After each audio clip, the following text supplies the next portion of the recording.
प्रिय भाइयों बहनों, वैसे हमारे लिए सब तो एक ही है। हमारा कोई खास भाई खास बहन ऐसा कोई संबंध नहीं है, होना भी नहीं चाहिए।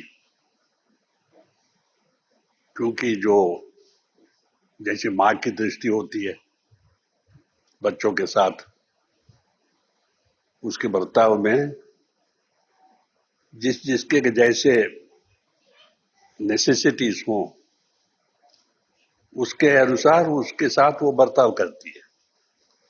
जिसको ज्यादा भोजन चाहिए उसको जैसे भीम ज्यादा खिलाना, जिसको कम चाहिए उसको कम खिलाना, ये तो स्वाभाविक चीज है। ये कहते हुए भी मेरा बीदर के साथ कोई एक क्या कहें विचित्र नहीं, अद्भुत नहीं है, लेकिन एक खास संबंध है। क्योंकि पहले बार जब मैं बीदर आया, बाबूजी महाराज के साथ आया था, शायद सन 68 में। हैदराबाद से बीदर आए, गुलबर्ग आए। पहले बीदर बीदर पहुंचे शायद 11:30 बजे सुबह। बाबूजी बहुत थके थे। उस समय तो उनका उम्र कम था, 62 64 कुछ ऐसा, नहीं नियरली 70। फिर भी थक जाते थे। तो सबने उनको इतने बड़े बड़े सीढ़ियां 6 7 थी उस घर में। हमें याद नहीं वो किसका घर था, बट कठिन। जैसे पहाड़ में चढ़ना, बाबूजी चढ़ते गए आगे, उनके पीछे सब चले गए और मैं अकेले रह गया। तब वहां एक सज्जन आए हमारे पास और बाबूजी महाराज के पास कहने लगे कि मुझे ये शुरू करना है ध्यान मार्ग में, सहज मार्ग। तो बाबूजी महाराज ने मेरे तरफ मुड़ के देखा और कहा कि पाता साथी तुमरे पटलो। वो इनके पिताजी थे, श्रीनिवासराव कासमपुर। तो जब मैं प्रिसेप्टर बना था उसके बाद पहले मैं एक अभ्यासी बनाया, तो वो बीदर में नहीं। और वो हमारे खास भाई भी हैं और सारा उनके परिवार सब अभ्यासी हैं।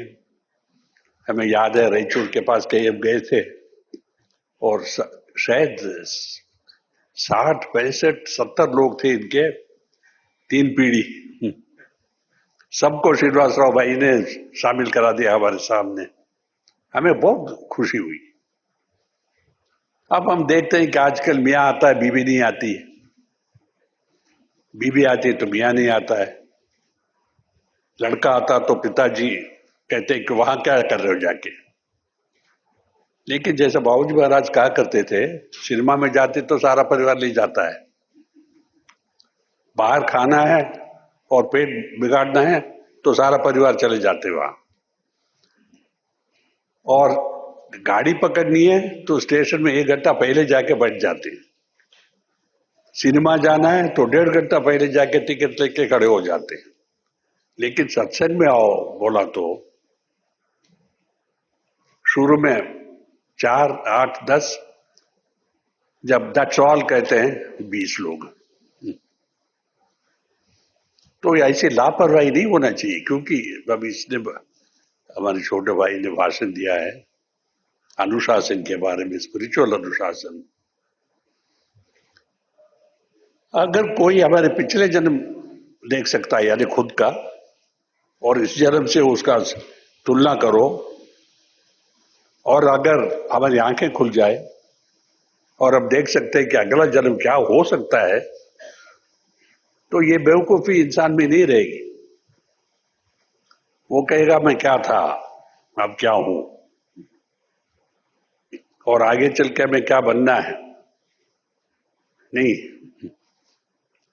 अगर चोरी करने वाले लोग आते हैं संत संत नाम देके, तांत्रिक के नाम लेके, कहते हैं 5 रुपया रखो, टोपी लगा दिया उसके ऊपर, उठाया तो 50 रुपया हो गए। सेठ साहब से कहते, साहब, सेठ साहब पूछते हैं, लाख रुपया रखे तो हो जाएगा ऐसे ही? अरे वो छोटी सी बात है, लेकिन रात को अर्धरात काली पूजा करके ही हो सकता है।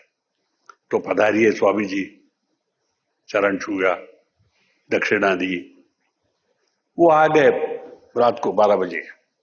ओम क्रीम ह्रीम ऐम स्वाहा, धूल डाल दिया तुम्हारा आंखों में, और ये बेवकूफ लाख रुपया लगा दिया, टोपी भी लग गई ऊपर।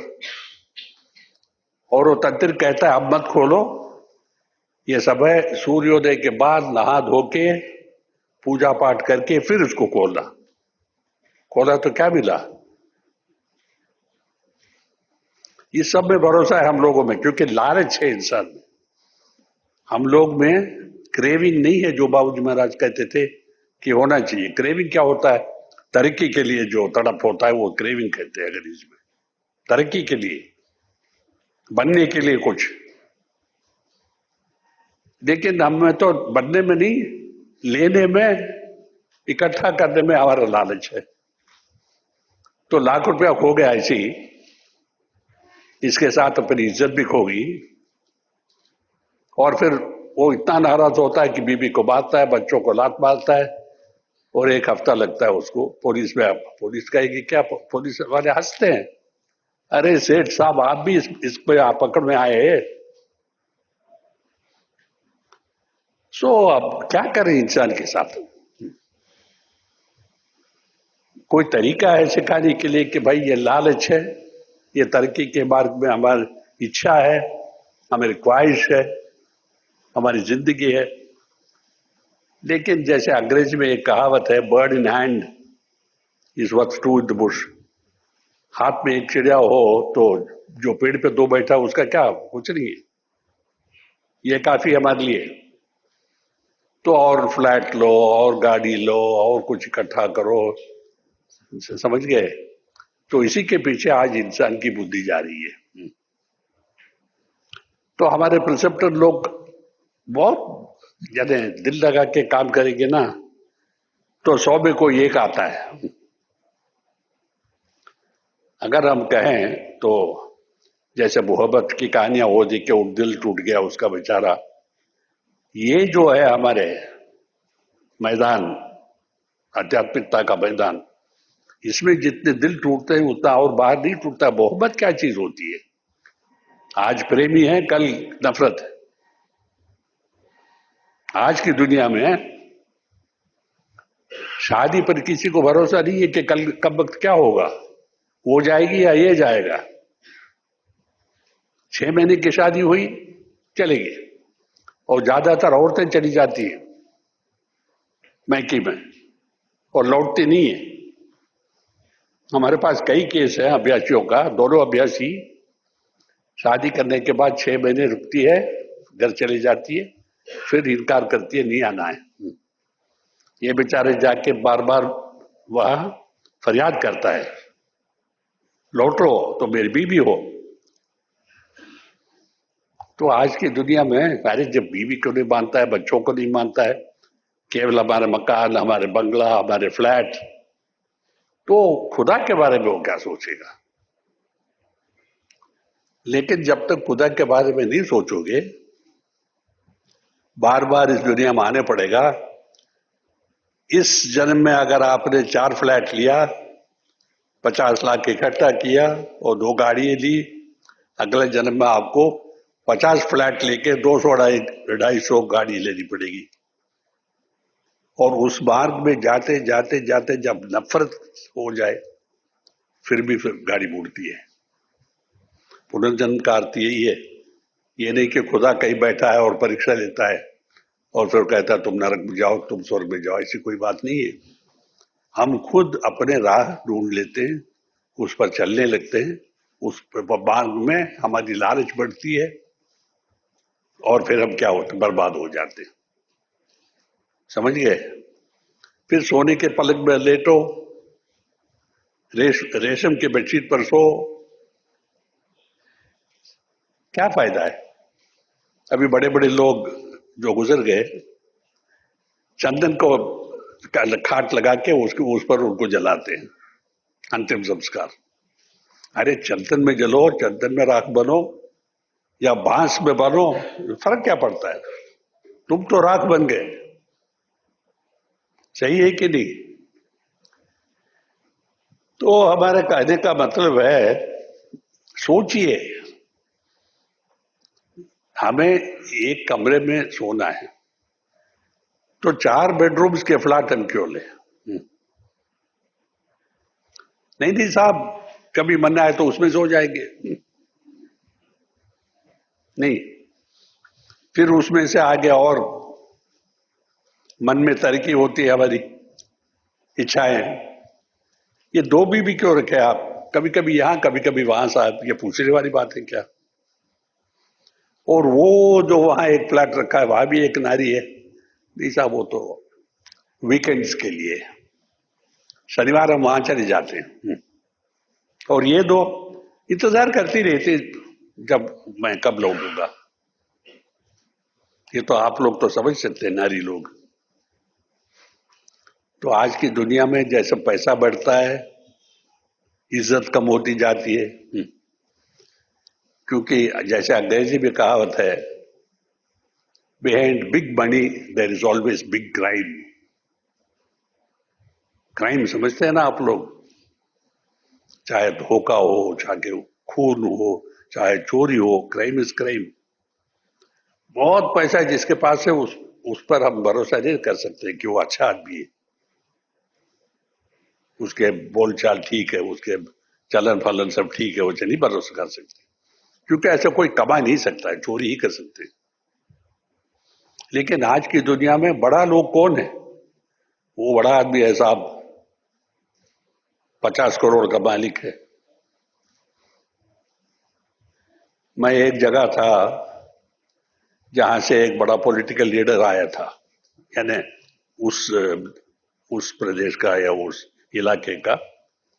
और वहां के लोग उसके प्रशंसा में कहते थे कि साहब, इसके पिता ने 10,000 लोगों को कत्ल करवाया और इन्होंने अभी तक 1,000 लोगों को कत्ल करवाया। और ये इतने शान से बोलता है, अपनी प्राइड से, जिसके जैसे उन्होंने खुद किया है। शर्म नहीं आती लोगों को आज की दुनिया में ऐसा कहना? नहीं। आप पूछिए उसने कैसा कमाया? साहब, लेना देना तो होता ही है। ये लेना होता है या लेना देना भी होता है? लेना देना नहीं होता है, लेना लेना होता है। तो इसका सारांश क्या है? Be suspicious of big money. क्योंकि वो, हम क्या कहेंगे, सही कमाई नहीं हो सकती है। अब हम न्यूज़पेपर में, अखबार में पढ़ते हैं कि बिल गेट्स जैसे आदमी हैं, 1 सेकंड में उसके क्या 1 लाख डॉलर की कमाई होती है 1 सेकंड में।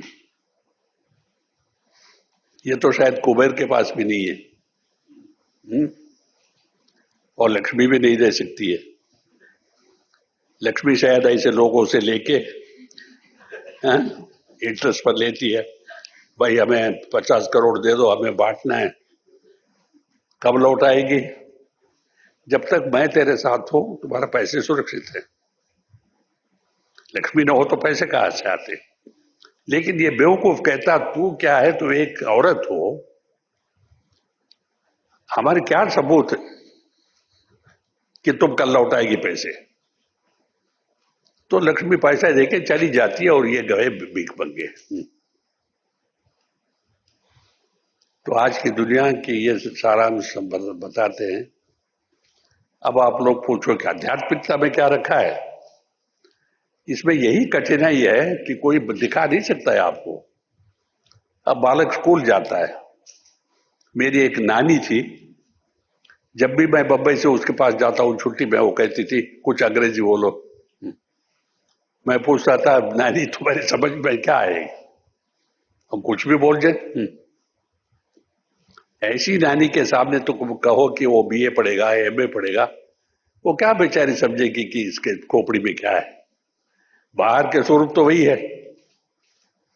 गांव में गया तो वही कुएं के पानी में नहाता है, वही भात रोटी खाता है। वहां तो पिज्जा वज्जा नहीं मिलते वो अपने गांव में नहीं। नानी समझती, कहता है कि 2 साल हो गए, 4 साल हो गए, यहाँ आओ, कहाँ पढ़ा है तुमने? अरे नानी, कहते कहते मैं थक गया, अभी एमए पढ़ रहा हूं। एमए क्या होता है? तो ऐसी दुनिया में जब हमें ये फर्क नहीं मालूम होता है कि ये पढ़ा लिखा है, ये बेवकूफ है, इनके बीच में क्या अंतर है, जब तक हम समझदार नहीं हो हम इनको समझ नहीं सकते कि कौन बेवकूफ है नहीं और कौन पढ़े लिखा आदमी। तो आध्यात्मिकता में आपको क्या समझ आएगा? जब तक आप इसको करके अपने अंदर इसको उतार के खुद के अंदर देखेंगे कि मैं अब कुछ बनाऊं, तो इसका सबूत आप ही में है। जो बनेगा वो सब सबूत भी पाएगा साथ साथ। जो कोशिश नहीं करेगा और पहले कहेगा कि हमें सबूत दो, वो तो खोजते रहा जन्म जन्मांतर। तो ये ख्याल रखिए कि जब तक हम नहीं करके इसका फायदा पाएंगे और फिर हम अपने अंदर झांक के अब देखेंगे कि हाँ यहाँ कुछ है जो पहले नहीं था।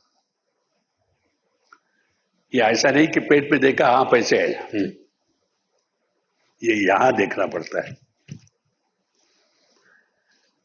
तो मैं थक जाता हूँ आजकल बुढ़ापे में, सो अभी मैं बंद कर लेता हूँ हमारा भाषण। हिंदी तो बोला आपने तो सबको समझ में आया होगा। तो अभी 2 मिनट के बाद हम सबको पूजा करेंगे। बच्चों को हटा देना, बच्चों को यहाँ रहना ठीक नहीं है। और फिर आप लोग टेलीफोन बंद करके तैयार हो जाइए। धन्यवाद।